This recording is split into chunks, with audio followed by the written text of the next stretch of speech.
Admiral Zexthara had seen many things in her 3 centuries of commanding the Galactic Coalition fleet.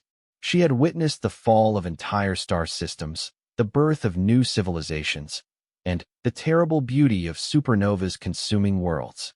But nothing had prepared her for what appeared on her tactical display that fateful morning in the Kepler 442 system. The massive viewscreen of the Coalition flagship Eternal Vigilance flickered with data streams from 1,000 sensors. Zexthara's 4 arms moved gracefully across her command console, her crystalline eyes processing information at speeds that would dizzy most species. The Coalition fleet stretched before them in perfect formation, 800 vessels representing 47 different alien races, all united under one banner of galactic peace. They had come to this remote system to investigate reports of an unknown vessel.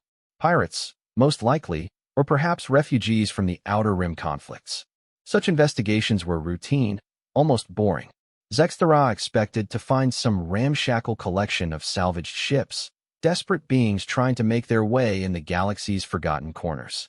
Commander Ilex, her Vorthani second-in-command, approached with measured steps. His insectoid features clicked nervously as he spoke. "Admiral, our scouts have located the unknown contact. It's unusual." Zexthara's interest sparked.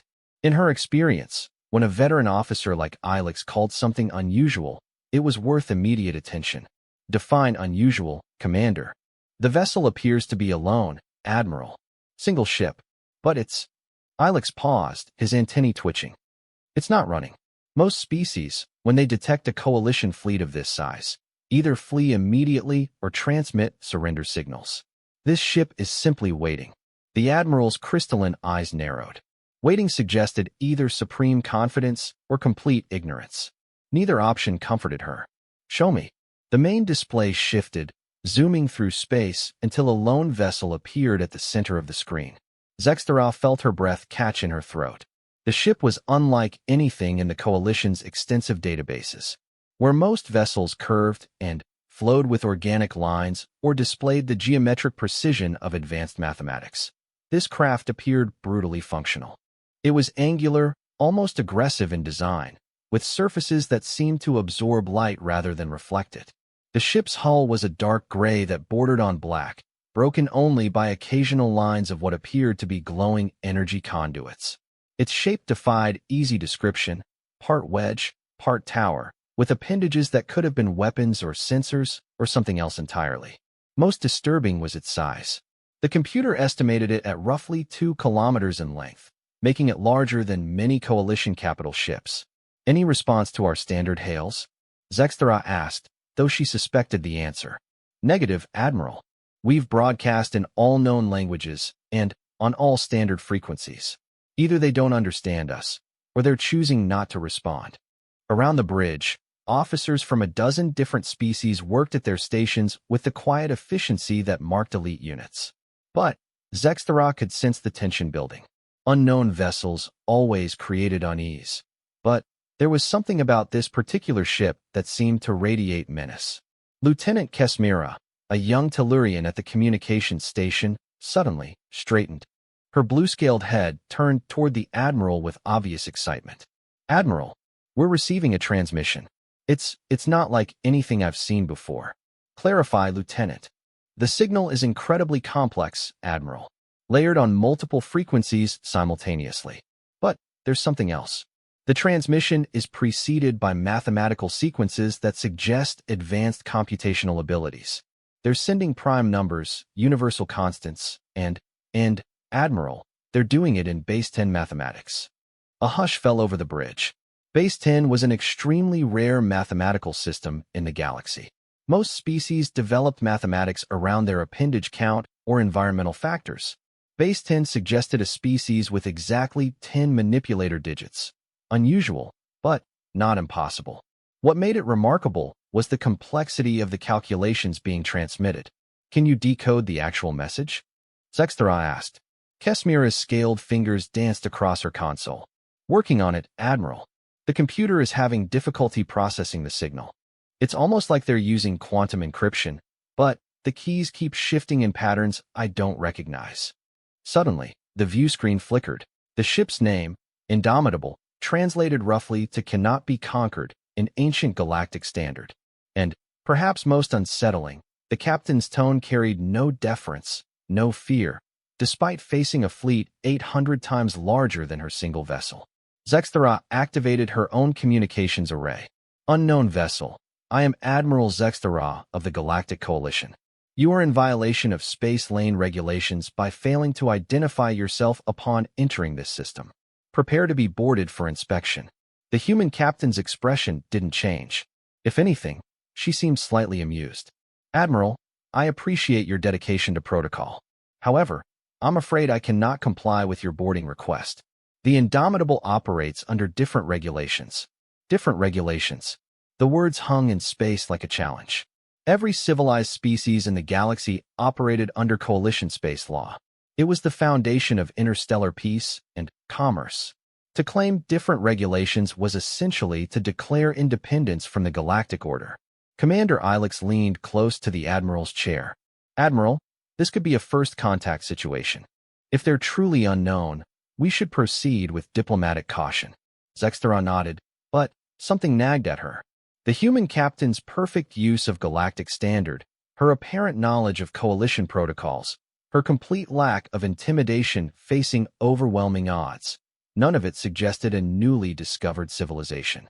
Captain Chun, she said carefully, your species is not in our records. How do you know our language? How did you acquire knowledge of our existence? For the first time, the human captain's expression shifted slightly. Something that might have been a smile played at the corners of her mouth. Admiral, humans have been watching the galaxy for some time. We've learned your languages, studied your cultures, observed your conflicts.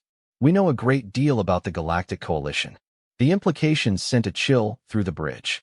A species advanced enough to observe the Coalition undetected, knowledgeable enough to master their languages and understand their politics, and apparently confident enough to face their fleet alone.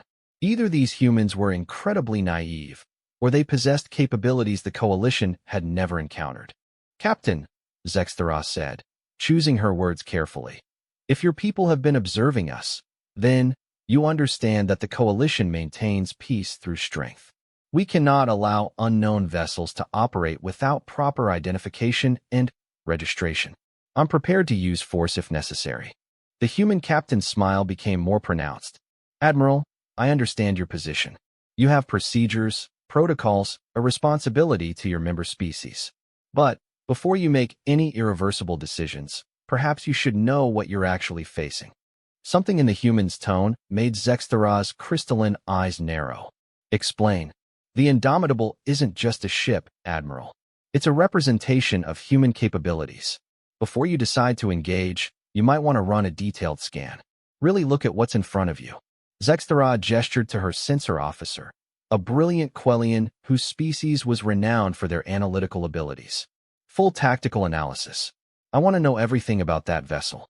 For several minutes, the bridge was filled only with the soft humming of advanced sensors working at maximum capacity.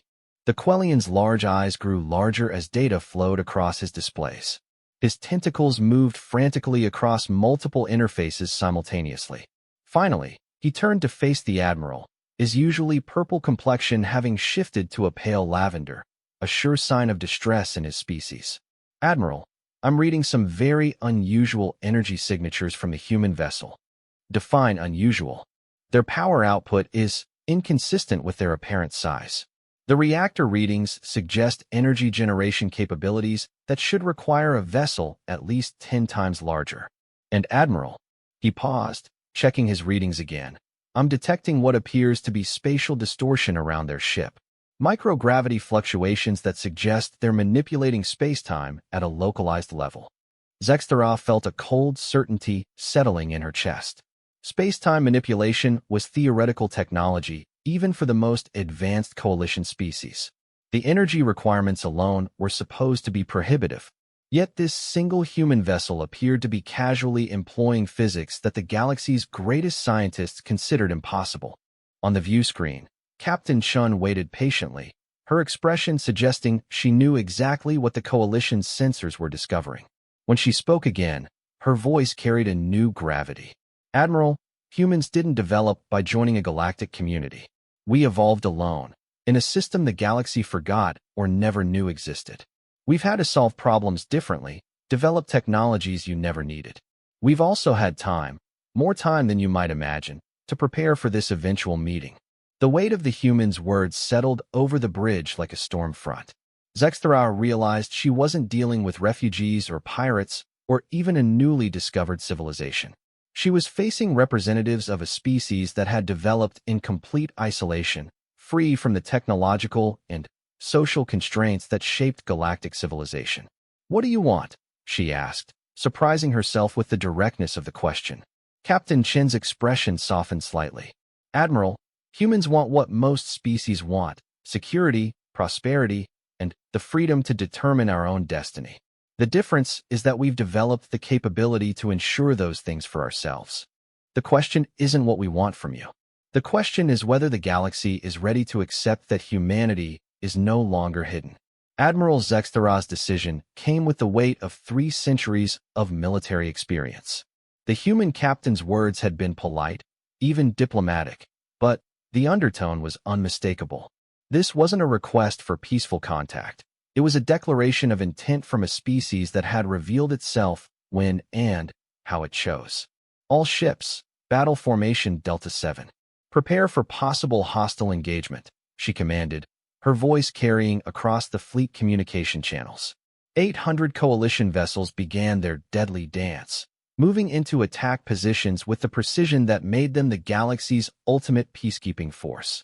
Dreadnoughts with city-sized gun batteries took position alongside sleek destroyers bristling with missile pods. Carrier groups released clouds of fighter craft that swarmed through space like metallic insects. The Indomitable remained motionless, apparently unconcerned by the massive military display arranging itself around it. Commander Ilex monitored the tactical displays with growing unease. "Admiral, all ships report ready. Target acquisition is optimal." "But Admiral," he paused, his antennae drooping with uncertainty, "I'm not detecting any defensive preparations from the human vessel. No shields raising, no weapons powering up, no course changes. It's as if they don't consider us a threat." That possibility disturbed Zexthara more than any show of aggression would have. In her experience, only 2 types of beings failed to react to overwhelming force: those too primitive to understand the danger, or those advanced enough to consider it irrelevant. On the view screen, Captain Chun remained visible, her expression calm and almost contemplative. When she spoke again, her voice carried a note of genuine regret. "Admiral, I had hoped this conversation might proceed differently. But I understand your position. You see an unknown threat that must be contained. Your training and experience tell you that overwhelming force is the appropriate response. In your place, with your knowledge, I would probably make the same choice." The human captain leaned forward slightly in her chair. "However, Admiral, I have knowledge you lack. Before you give the order to attack, I'm going to share something with you. Consider it a professional courtesy between military officers." Zexthara felt her crystalline eyes narrow. "If you're planning to surrender, Captain, now would be the appropriate time." "Not surrender, Admiral." Clarification. Captain Chun touched something outside the camera's view. "What you're seeing as the Indomitable is actually only about 20% of our actual vessel. The rest exists in folded space." The words hit the coalition bridge like a physical blow. Folded space was pure theoretical physics. The energy requirements to fold space around anything larger than a subatomic particle were so enormous that even the galaxy's most advanced civilizations had abandoned the research as impossible. "Impossible," breathed the Quellian sensor officer. "The power requirements alone are substantial," Captain Chin agreed, somehow hearing the officer's comment. "Which is why we developed new power sources. Admiral, would you like to see the Indomitable in its entirety?" Before Zexthara could respond, space around the human vessel began to shimmer like heat mirages. Reality seemed to bend and twist, and suddenly, where one ship had been, something impossible now floated in the void. The Indomitable unfolded from dimensions that shouldn't exist. What had appeared to be a 2-kilometer vessel was revealed as merely the visible portion of something vastly larger. As folded space normalized, the true scope of the human warship became apparent. 15 kilometers of dark metal and glowing energy conduits stretched through space. The vessel's true form was even more alien than its partial appearance had suggested. Massive weapons batteries lined its hull like the spines of some predatory creature. Energy signatures blazed from dozens of points along its surface, each one representing power output that rivaled entire coalition battle groups. But the most disturbing aspect wasn't the ship's size or apparent firepower. It was the technology itself. The coalition's most advanced vessels required massive superstructures to house their systems. The human ship appeared to accomplish the same functions with impossibly compact designs, as if they had solved engineering problems the galaxy didn't know existed. "By the Seven Suns," whispered Commander Ilex. "Admiral, the mass readings, this vessel masses more than our entire Vanguard fleet combined." Around the bridge, officers struggled to process what their instruments were reporting. Energy signatures that violated known physics. Material compositions that registered as impossible combinations of elements. Gravitational fields that suggested the ship was somehow manipulating its own relationship with spacetime. Lieutenant Kesmira's voice cracked as she reported, "Admiral, I'm detecting massive power spikes throughout their vessel. Whatever they use for weapons systems, it's charging up." Captain Chin's voice cut through the bridge's chaos with disturbing calm. "Admiral, what you're seeing is a Terran exploration vessel. It's heavily armed because human space is far from safe, but the Indomitable is designed for research and first contact missions. What you're not seeing is the human fleet." The words created a silence so complete that the ship's environmental systems seemed loud by comparison. If this massive, impossibly advanced vessel was merely an exploration ship, what did actual human warships look like? Fleet. Zexthera managed.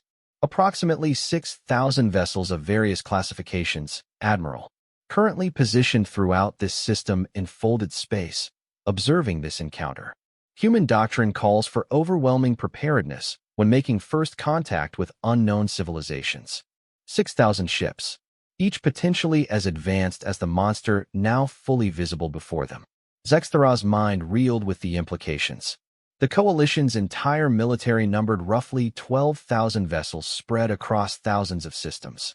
The humans claimed to have deployed half that number for a single first contact mission. "You're bluffing," she said, though her voice lacked conviction. Captain Chin's expression showed genuine sympathy. "Admiral, I understand your skepticism. In your position, I would assume the same thing. Computer, display fleet positions." The main view screen split into multiple panels, each showing different regions of the Kepler 442 system. As Zexthera watched in growing horror, space began to shimmer in dozens of locations. Like flowers blooming in fast motion, human vessels decloaked from folded space throughout the system.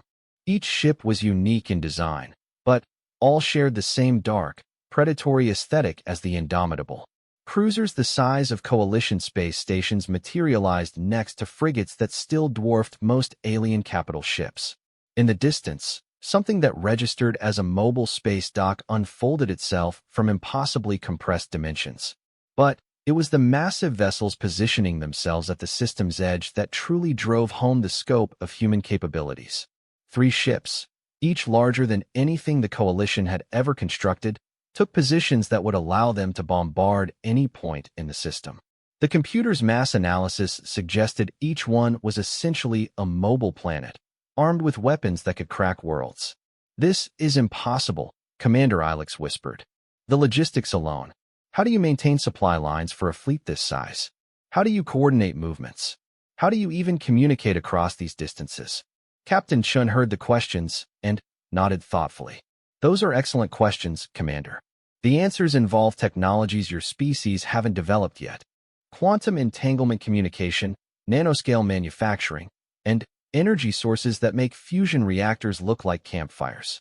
The human captain stood from her chair, moving with a grace that suggested enhanced physical capabilities. "Admiral, I want to emphasize that humanity has no intention of attacking your fleet or threatening Coalition space. We revealed our presence because recent galactic events suggest it's time for humanity to take its place in interstellar politics." "Recent events?" Zexthera asked, though part of her didn't want to know the answer. "The Zephyrian crisis, Admiral." The Coalition's response was adequate, but it highlighted certain limitations in current galactic defense capabilities. Humanity has been monitoring the situation and concluded that remaining hidden serves no one's interests. The Zephyrian crisis had been a nightmare for coalition military planners. An unknown alien species had emerged from dark space, attacking colony worlds with technology that seemed to ignore standard defensive measures. It had taken the combined efforts of the entire coalition military to finally repel the invaders, and, even then, the victory had come at enormous cost. The idea that humans had been watching that conflict, analyzing coalition capabilities, and finding them lacking, sent chills through Zexthara's crystalline structure. If the human fleet could have intervened in that crisis, why hadn't they? What had they learned from observing the coalition struggle? Admiral, Captain Chen continued, I'm transmitting detailed specifications of human technology standards to your flagship. These aren't weapons designs or anything that could threaten coalition security. They're baseline capability demonstrations. Power generation, propulsion systems, materials science, that sort of thing. Data began flowing across the coalition's computers faster than their systems could process. What they could analyze painted a picture that challenged everything the galaxy thought it knew about technological limits. Human power generation was orders of magnitude beyond anything the coalition had achieved. Their materials were stronger, lighter, and more efficient than seemed physically possible. Their computer systems processed information at speeds that suggested they had solved quantum computing in ways no one had imagined. Most disturbing was the age of the technology. Timestamps in the data suggested that what humans considered basic, outdated systems were still centuries beyond coalition capabilities. How long? Zexthara asked quietly. How long have we been watching, Admiral? Roughly 300 years. How long have we had interstellar capability? About 800 years. How long have we been preparing for this moment? Since we first detected coalition transmissions and realized we weren't alone in the galaxy. 3 centuries. The humans had been observing galactic civilization for 3 centuries, learning its languages, studying its politics, watching its wars and conflicts. They had seen every weakness, every limitation, every failure of coalition leadership, and they had used that time to prepare. What do you want from us? Zexthara asked, feeling the weight of 800 ships under her command, all suddenly, seeming fragile and inadequate. Captain Chen's expression softened again. Admiral, humanity wants partnership, not dominance. We've learned enough about galactic civilization to know that diversity of thought and culture makes everyone stronger. We're not interested in conquering or replacing the coalition. The human captain paused, seeming to choose her next words carefully. But, Admiral, the galaxy is about to change. The Zephyrian attack was a probe, not an invasion. Our long-range sensors detect massive fleet movements in dark space. Something is coming that will require every available resource to survive. The words fell into silence like stones into deep water. The Coalition's intelligence services had suspected the Zephyrian attack was preliminary to something larger, but they had hoped they were wrong. You know what's coming, Zexthara said. It wasn't a question. We have a better idea than most, Admiral. And we know that neither humanity nor the Coalition can face it alone. That's why we're revealing ourselves now. That's why this conversation is necessary. Captain Chen gestured to something off camera. Admiral, I'm prepared to invite a small delegation aboard the Indomitable to discuss mutual defense arrangements. No weapons, no tricks, just professional military officers planning for a threat that could destroy everything we've both worked to protect. Zexthara stared at the view screen, weighing options that seemed impossibly complex. The human fleet surrounding her own was clearly capable of destroying the coalition forces completely. But, instead of demands or ultimatums, she was being offered partnership against an unknown threat. The choice, she realized, would determine not just the fate of her fleet, but the future of galactic civilization itself. The shuttle bay of the Indomitable was unlike anything in Admiral Zexthara's extensive experience. As her diplomatic shuttle passed through some kind of energy barrier rather than traditional hangar doors, she found herself in a space that seemed to extend far beyond what the ship's external dimensions should have allowed. The bay was enormous, easily large enough to house several coalition cruisers. But it wasn't the size that caught her attention. It was the technology casually displayed throughout the space. Maintenance robots that seemed to be composed of flowing liquid metal worked on craft whose designs defied easy categorization. Energy fields held equipment in place without any visible support structure. Most unsettling, portions of the bay floor appeared to be transparent, revealing additional levels extending both up and down through what she was beginning to understand was folded space. "Welcome aboard the Indomitable, Admiral," came Captain Chen's voice through the shuttle's communication system. "Please disembark when you're ready. Standard atmospheric composition has been established throughout the diplomatic areas." Zexthara had brought a minimal delegation. Commander Ilex, her Quellian sensor officer whose name she'd learned was Thekmore, and Lieutenant Kesmira for communication support. As they stepped from their shuttle, each found themselves gaping at technology that seemed more like controlled physics violations than engineering. Captain Chen approached across the bay deck, and Zexthara was struck by how unremarkable the human appeared. In person, Chen looked smaller, more fragile than the coalition delegates. Her species apparently lacked the natural armor, enhanced musculature, or defensive adaptations that most spacefaring races had developed. Yet she moved with the confident stride of someone completely comfortable in her environment. "Admiral," Chen said, extending her hand in what Zexthara had learned was a human greeting gesture. "Thank you for accepting our invitation. I know this situation is unprecedented." As they clasped hands, Zexthara was surprised by the firmness of the human's grip. Despite appearing physically fragile, Chen's handshake suggested considerable strength. "Captain Chen," Zexthara replied formally. "I must admit, your ship raises more questions than it answers." Chen smiled, an expression that Zexthara was learning indicated humor or friendliness in humans. "I imagine it does. Shall we proceed to the briefing room? I think what we have to share will provide some context."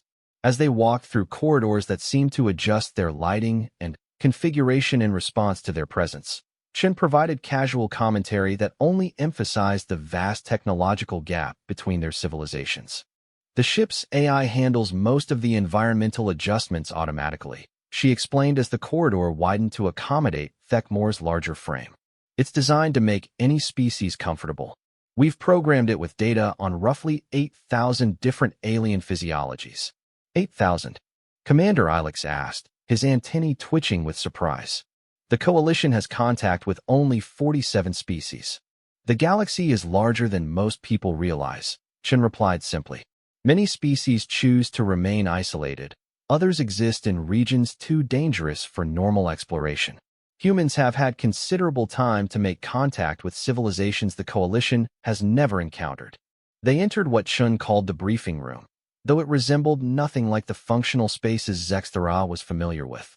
The room seemed to exist in a constant state of gentle motion, with wall displays that showed star charts, technical specifications, and what appeared to be real-time feeds from across the galaxy. At the center was a holographic projection table that immediately activated as they approached. "Please, sit wherever you're comfortable," Chen said, gesturing to furniture that seemed to form itself from the floor in response to each delegate's physical requirements. "Computer, display the Zephyrian analysis." The holographic projector came alive with a three-dimensional map of the galaxy. Zexthara immediately recognized the familiar spiral arms, trade routes, and coalition territories. But the map also showed vast regions labeled as unexplored or marked with warning symbols she didn't recognize. "What you're seeing," Chen began, "is human intelligence mapping of galactic civilization as of 6 months ago. The red zones indicate areas of active conflict. Yellow represents unstable regions with refugee populations. Green shows established, peaceful civilizations." Zexthara studied the display with growing alarm. The Coalition's official maps showed perhaps 10% of what was represented here. Vast areas they had assumed were empty space were revealed to be filled with civilizations, conflicts, and dangers they had never imagined. "How do you have this information?" she asked. 3 centuries of careful observation, Admiral. Humans excel at going unnoticed when necessary. We've had survey ships in every major stellar region, monitoring communications, tracking fleet movements, studying social and political developments." Chun touched the projection controls, and The display zoomed in on a region that appeared to be far beyond Coalition space. 6 months ago, our deep survey vessels detected this. What appeared in the projection made every Coalition officer present step backward involuntarily. It was a fleet, but calling it a fleet seemed inadequate. Thousands upon thousands of vessels moved in perfect formation through the void between galaxies. Each ship was massive, dark, and clearly designed for war. But it was the sheer scope of the Armada that truly impressed its menace. It stretched across light years of space. The Zephyrian probe force, Chen said quietly. What attacked Coalition space was approximately 1% of this main fleet.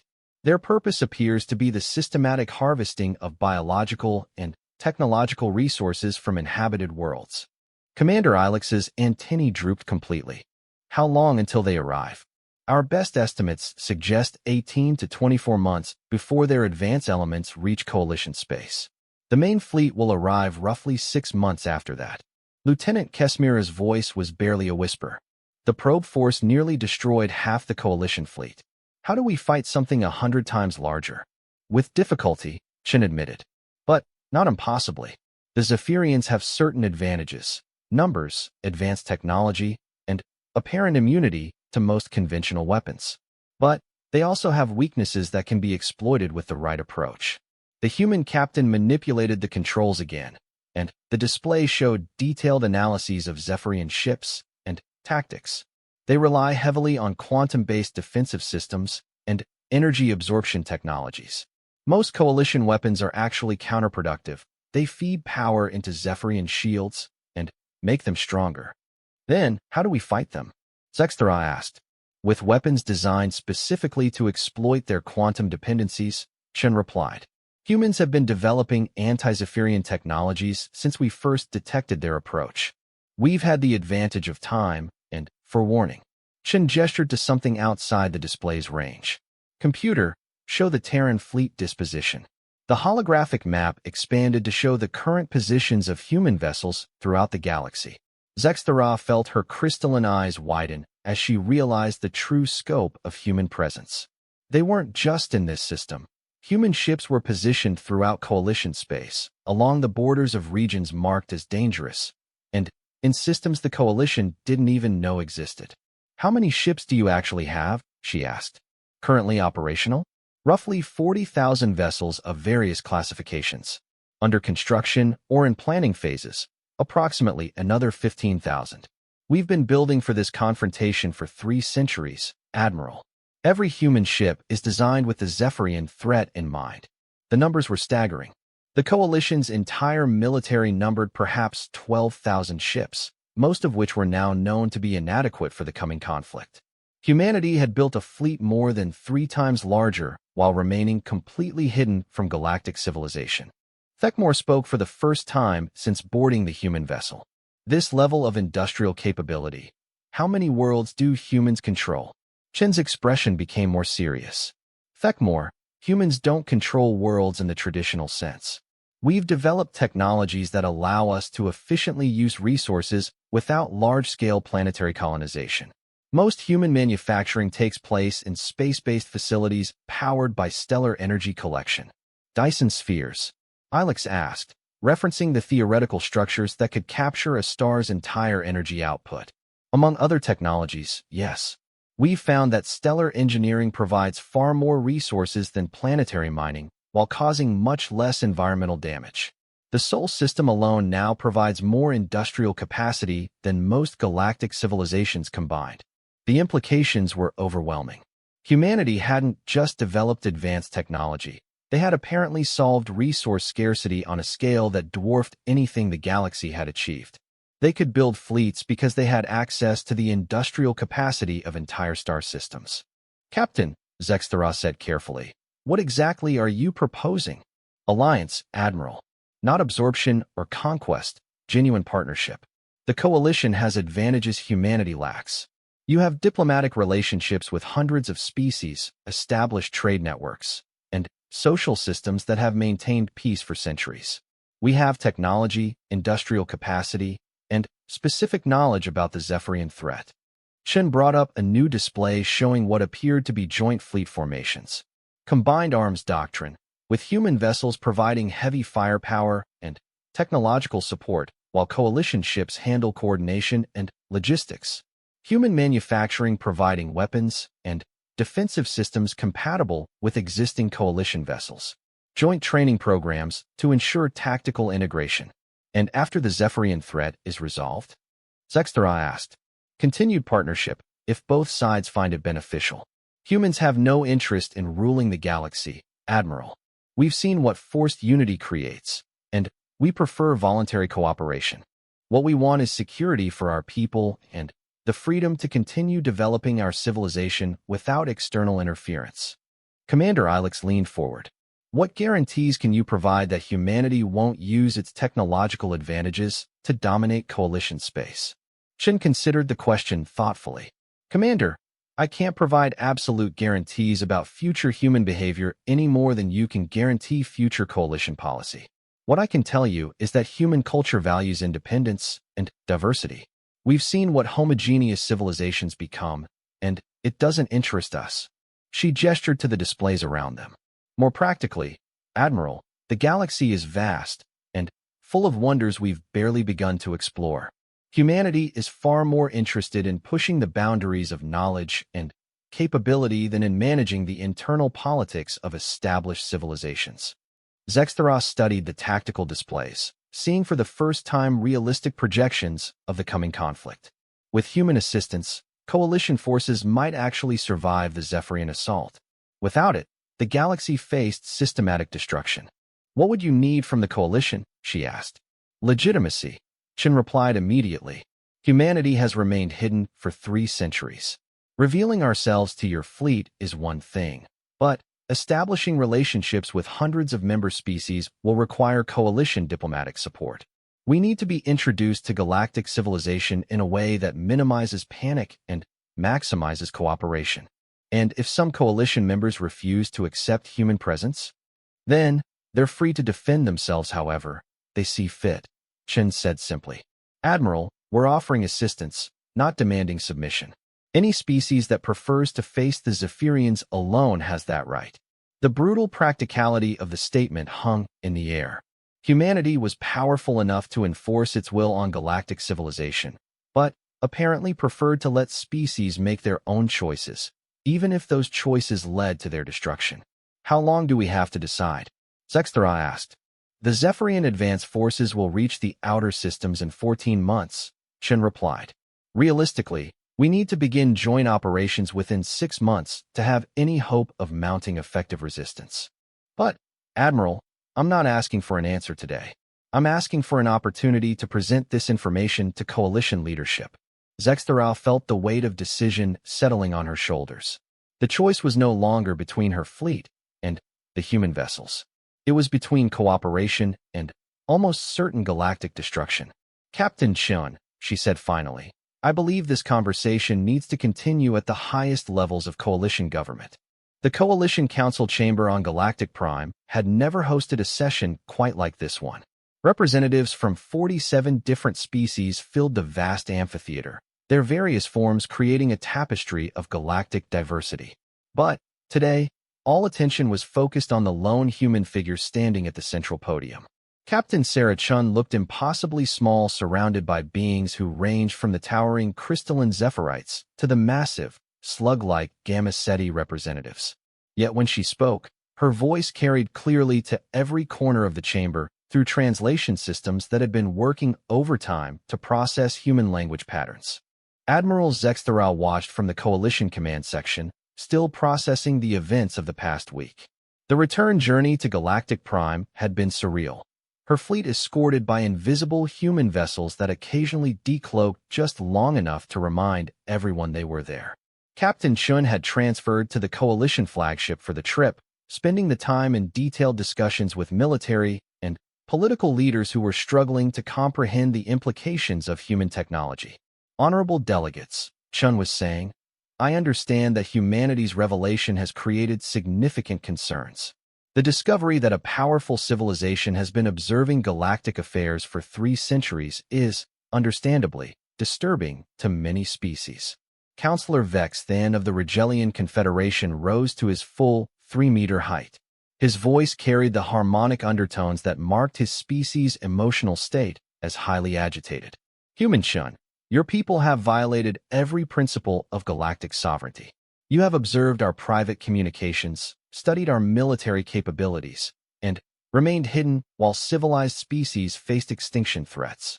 How do we trust beings who have spent centuries in deception? Shin nodded respectfully. Counselor Vex, then, your concerns are valid from your perspective. However, I would ask you to consider humanity's position. 3 centuries ago, we detected coalition communications and realized we were not alone in the galaxy. We faced a choice: reveal ourselves immediately to unknown civilizations, or observe and learn before making contact. The human captain touched a control device, and holographic displays materialized throughout the chamber. The images showed historical records that made several delegates shift uncomfortably in their seats. These are recordings of the Andromedan contact wars, the Sirius incident, and the Proxima massacres, examples of what happened when advanced civilizations made premature contact with galactic society. In each case, the introduction of new technology and politics led to conflicts that resulted in billions of deaths. Counselor Thesmira of the Centaurian Alliance spoke next. Her species' translation conveyed cold logic rather than emotion. You claim to have studied our history to avoid conflict. Yet your very presence here represents the largest military threat the Coalition has ever faced. How is this different from the examples you cite? An excellent question, Counselor. The difference is choice. Humanity is not demanding territory, resources, or political submission. We are offering partnership against a threat that will destroy all of us if we face it separately. Shin gestured to new holographic displays showing the approaching Zephyrian fleet. In 18 months, this armada will reach Coalition space. The probe force you faced 6 months ago was 0.8% of their total strength. Without significant technological advancement, the Coalition has perhaps a 12% probability of survival. With human assistance, that probability increases to approximately 67%. The brutal mathematics hung in the air like a death sentence. Delegates who had been focused on the political implications of human revelation suddenly faced the reality of approaching annihilation. High Chancellor Mordun, the ancient leader of the Coalition Council, activated his speaking platform. When he spoke, his voice carried the authority of someone who had guided galactic civilization for over 2 centuries. Human Shun, your statistical projections assume continued cooperation. What assurances can you provide that humanity will not use its technological advantages to subjugate Coalition member species after the Zephyrian threat is resolved? Chen's response had clearly been anticipated. High Chancellor, I can provide the same assurances you could provide about Coalition behavior toward a newly contacted species, good intentions, historical precedent, and mutual benefit. However, I understand that isn't sufficient for this situation. The human captain paused, and, for the first time since taking the podium, her expression showed something other than diplomatic calm. High Chancellor, I'm authorized to share information that humanity has never revealed to anyone outside our own species. Computer, display Project Looking Glass. The chamber's displays shifted to show what appeared to be a massive space-based construction project. The structure was incomplete, but, even in its current state, it dwarfed anything the Coalition had ever imagined. Thousands of human vessels worked around a framework that seemed to stretch across an entire solar system. This is the Looking Glass Array, currently under construction in a system approximately 40,000 light-years from Coalition space. When completed, it will allow real-time observation of any point in the galaxy and approximately 60% of the neighboring galaxies. The implications sent ripples of alarm through the assembly. Several delegates began speaking at once in languages their translation systems could barely process. Chen raised her voice slightly. The array represents humanity's long-term security strategy. We don't need to conquer civilizations to ensure our safety. We can simply observe them. Any species that develops technologies or policies that threaten human interests can be neutralized before they become dangerous. Neutralized? Counselor Vex then demanded. Through a variety of means, Counselor. Economic pressure, technological disruption, targeted infrastructure damage, or if absolutely necessary, direct military intervention. The array will make human civilization essentially invulnerable to external threats. High Chancellor Mordun leaned forward on his speaking platform. You're describing a surveillance state on a galactic scale. How is this different from conquest? Chen's expression remained steady. High Chancellor, the difference is that humanity has no interest in governing other species. We want security, not control. The array ensures that no civilization can threaten human space without our knowledge and consent. And if we refuse your alliance? Asked Counselor Thesmira. Then, you face the Zephyrians alone, Chen replied simply. Humanity will secure our own territories and allow galactic civilization to determine its own fate. We won't interfere with coalition decisions, even if we disagree with them. Admiral Zexthera found herself standing without conscious decision. Council, may I address the assembly? High Chancellor Mordun gestured permission, and Zexthera moved to a secondary podium. Honorable delegates, I've seen human capabilities firsthand. I've walked through their ships, observed their technology, and analyzed their fleet strength. Captain Chun is not exaggerating their abilities. More importantly, she's not exaggerating the Zephyrian threat. Zexthera activated her own display controls, showing the tactical analysis from her encounter with the Indomitable. The human vessel we encountered was operating at approximately 30% of its capability during our entire interaction. Their full fleet could have eliminated my 800 ships in minutes without taking casualties. Yet they chose negotiation. She gestured toward Chun. Delegates, I understand the concerns about human surveillance capabilities and long-term intentions. But I also understand that we face extinction in 18 months. The choice is not between independence and subjugation. It's between cooperation and annihilation. Counselor Vex then activated his speaking platform again.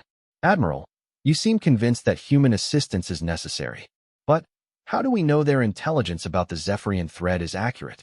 How do we know this isn't an elaborate deception designed to force our submission? Before Zexthera could respond, alarms began sounding throughout the chamber. Emergency displays activated, showing incoming priority communications from Coalition Deep Space monitoring stations. The voice of Emergency Coordinator Belvan filled the chamber. High Chancellor, we're receiving distress calls from the Outer Rim territories. 3 systems have gone dark in the past 6 hours. Last transmissions reported large, unidentified vessels approaching at impossible speeds. Chen's expression didn't change, but she touched her communication device. Computer, display real-time tactical analysis of Outer Rim sectors 7 through 12. Holographic displays showed the devastation in terrifying detail. 3-star systems that had housed approximately 2 billion coalition citizens were now dark zones. No communications, no energy signatures, no signs of life. Around each system, massive dark vessels moved with predatory efficiency. The Zephyrian advanced scouts, Chen said quietly. They're 6 months ahead of our projections. Emergency Coordinator Belvan's voice returned, now clearly strained. High Chancellor, we're detecting additional contacts throughout the Outer Rim. At least 50 unidentified vessels, possibly more. Coalition military units are moving to intercept, but the communication cut to static. High Chancellor Mordun's ancient features showed grim determination. Captain Chun, if we accept your alliance, what immediate assistance can humanity provide? The Indomitable and 12 sister ships are already moving to intercept the Zephyrian scouts, Chen replied. Additional human vessels will arrive within 6 hours. We can stop this advance, but only if coalition forces coordinate with human tactical doctrine. What do you need from us? Zexthera asked. Complete tactical integration, Admiral. Human vessels will handle heavy engagement. Coalition ships need to focus on evacuation and refugee support. Our preliminary estimates suggest we can save approximately 70% of the threatened populations if we begin immediate operations. Counselor Thesmira stood slowly. Captain Chun, the Centaurian Alliance officially requests immediate human military assistance under emergency protocols. One by one, other delegates began standing.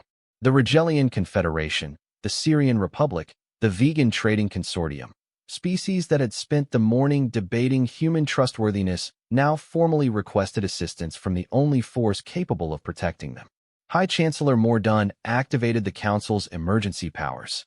Captain Chun, By unanimous emergency vote of the Coalition Council, humanity is granted full military alliance status with all associated authorities and responsibilities. May the Seven Suns help us all. Chen nodded respectfully. High Chancellor, you won't regret this decision. Computer, signal all human vessels. Operation Galactic Dawn is now active. Begin immediate coordination with Coalition military commanders. Throughout the chamber, communication devices activated as the most powerful civilization in galactic history officially revealed itself to protect the very species it had spent centuries observing in secret. The real war was about to begin. The Battle of Kepler's Edge would be remembered as the moment galactic warfare changed forever. Admiral Zexthera stood on the bridge of the Coalition flagship Eternal Vigilance, now fitted with human-designed tactical integration systems that made her existing equipment seem primitive by comparison. Through the main view screen, she watched something that challenged her understanding of physics. The Indomitable and its sister ships had arrived at the Outer Rim conflict zone exactly when Captain Chun had promised. But what happened next was unlike anything in Coalition military doctrine. The human vessels didn't engage the Zephyrian scouts in traditional ship-to-ship combat.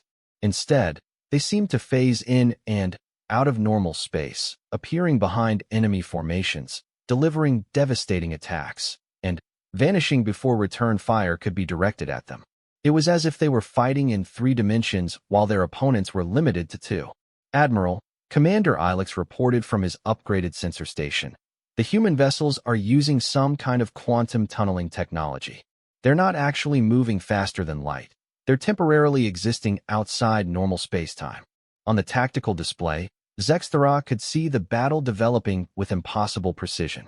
Coalition evacuation ships, protected by human escort vessels, were evacuating civilians from the threatened systems while the main human fleet dismantled Zephyrian scouts with surgical efficiency. Admiral, came Captain Chen's voice through the enhanced communication system. We're reading massive energy spikes from the Zephyrian command vessel. They're preparing some kind of planet-killer weapon. Through the view screen, Zexthera could see the largest Zephyrian vessel beginning to glow with malevolent energy.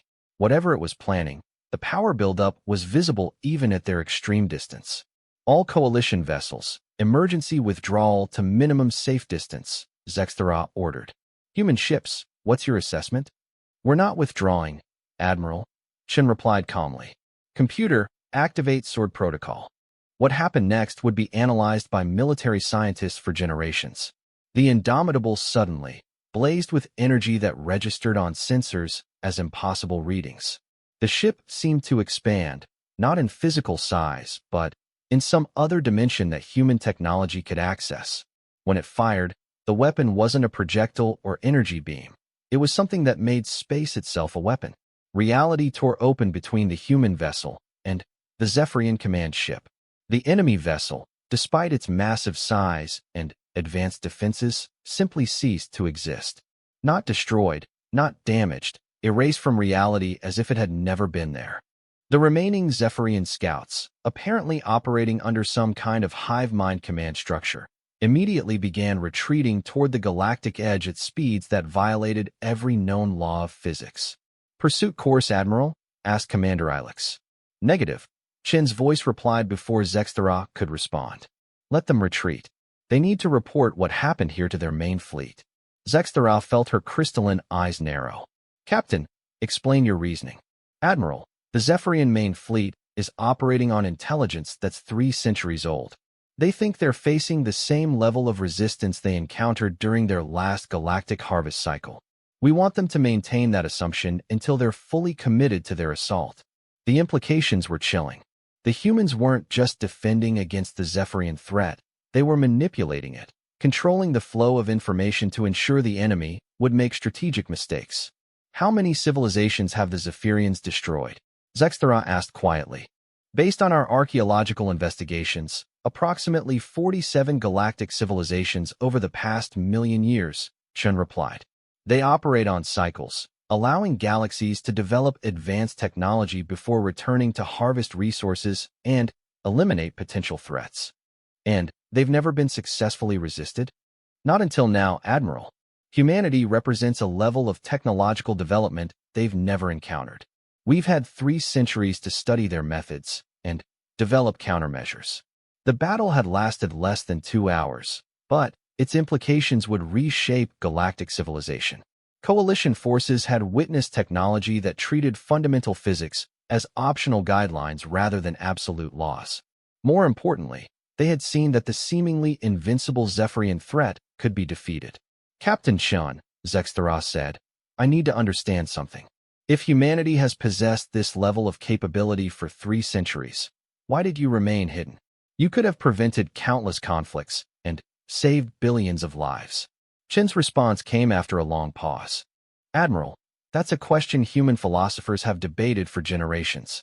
Our ancestors made the decision that revealing ourselves prematurely would cause more harm than good. Perhaps they were right, perhaps they were wrong. But that decision was made, and we've lived with its consequences. And now the choice is survival or extinction, Admiral. Not just for humanity, but for all galactic civilization. The Zephyrian main fleet will arrive in 14 months. When it does, everything we've worked to protect will be tested.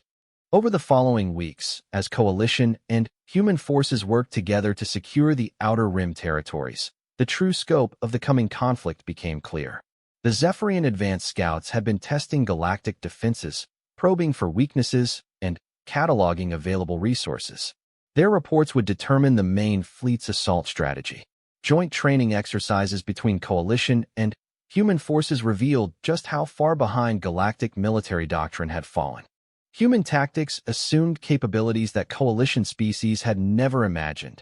Instantaneous communication across galactic distances, real-time battlefield intelligence, weapons that could target enemy vessels through folded space. But, perhaps most importantly, human strategy was based on concepts that challenged Coalition thinking about warfare itself. Where galactic military doctrine focused on controlling territory and destroying enemy forces, humans treated war as a complex system that could be manipulated through information control, technological disruption, and strategic deception. They're not just better at fighting. Admiral Zextara confided to Commander Ilex during one particularly intensive training session. They think about conflict in ways we never considered. It's like they've been playing a different game entirely. The integration process wasn't without challenges. Many Coalition member species struggled with the revelation that their entire understanding of galactic politics was based on incomplete information. Trade agreements, territorial boundaries, resource allocations. Everything had been decided without knowledge of humanity's true capabilities.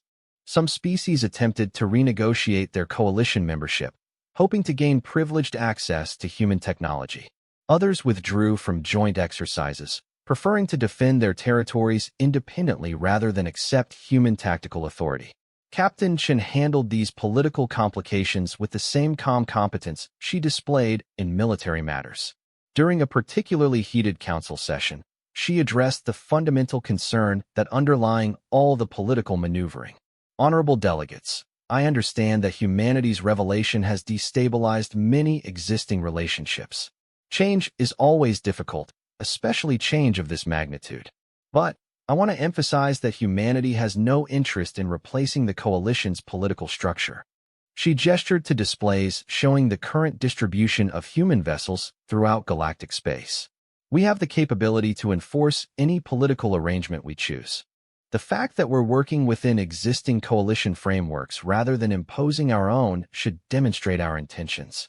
High Chancellor Mordaunt, now showing the strain of managing the greatest crisis in galactic history, asked the question many delegates were thinking. Captain Chun, what does humanity gain from this arrangement? Your people could easily claim any resources or territory you desired. Why choose partnership over dominance? Chen's answer revealed something fundamental about human philosophy that helped explain their centuries of hidden observation. High Chancellor, humanity learned long ago that diversity of thought and culture makes everyone stronger. The galaxy is far more interesting and valuable when it contains 47 different approaches to existence rather than one dominant pattern. But surely there are limits to that philosophy, pressed Counselor Vex then. What if some species develop in ways that threaten human interests? Then, we'll address those situations as they arise, Chen replied simply. Counselor, The galaxy is vast enough for many different types of civilization. Conflict only becomes necessary when expansion requires eliminating others.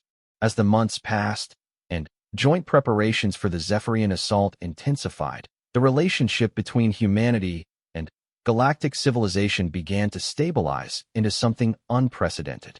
It wasn't conquest, wasn't absorption, and wasn't traditional alliance. It was partnership between vastly different levels of technological development, based on mutual respect rather than force. The test of that partnership would come when the Zephyrian main fleet arrived. Early warning systems, now enhanced with human quantum sensors, detected the approaching Armada while it was still months away from Coalition space. The enemy fleet was even larger than human intelligence had projected, comprising nearly 12,000 vessels of various classifications. But humanity was ready. More than ready. Admiral, Captain Chun said during their final planning session, the Zephyrians are about to learn why no species has successfully resisted them before. They've never faced a civilization that had centuries to prepare.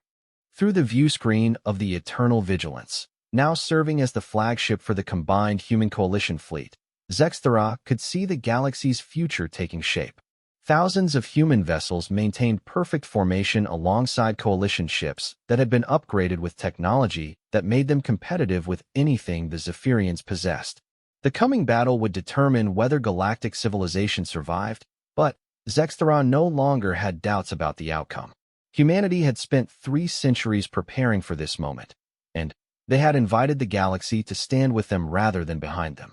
Whatever happened next, the galaxy would face it united in a way it had never been before. And, with humanity's capabilities finally revealed, Zexthera suspected the Zephyrians were about to encounter something no Harvest fleet in their million-year history had ever faced, a galaxy that was ready to fight back. The final test was coming, but for the first time since the first Zephyrian scout had appeared in Coalition space, Zexthera felt something she hadn't experienced in months: hope. Not just for survival, but for a future where the galaxy's civilizations could develop and grow without fear of extinction. The age of hiding was over. The age of humanity had begun.